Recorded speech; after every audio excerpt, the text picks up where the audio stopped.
మీరు కలర్స్ అనేది బయట కొనుక్కోకుండా ఇంట్లోనే ఈజీగా బియ్యపిండితో తయారు చేసుకోవచ్చు అనమాట. ఇక్కడ మీరు చూపిస్తున్నట్టుగా బియ్యపిండి తీసుకోండి. అందులో ఫుడ్ కలర్ ఉంటుంది కదండి, ఫుడ్ కలర్ మీకు ఎన్ని కలర్స్ కావాలో అన్ని కలర్స్ తెచ్చేసుకోండి.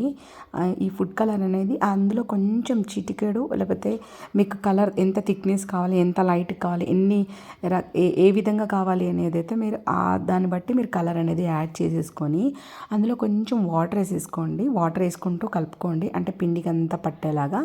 అలా కొంచెం ఆరనివ్వండి, ఎండకు పెట్టేసేయండి. చక్కగా ఎండిపోతుంది. ఎండిపోయిన తర్వాత చూస్తున్నారు కదా, ఇక్కడ మీరు మంచి కలర్ అనేది అయితే వస్తుందన్నమాట.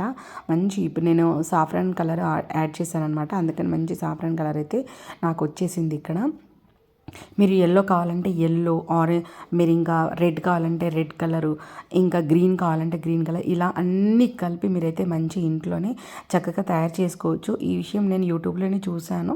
సో నా వ్యూవర్స్కి తెలుసో తెలియదో అనేసి అయితే నేను ఈ వీడియో మీకోసం అయితే చేసి పెడుతున్నాను. ఎంతమందికి తెలుసో నాకు తప్పకుండా కామెంట్ చేయండి. ఈ వీడియో మీకు నచ్చితే లైక్ చేయండి, షేర్ చేయండి.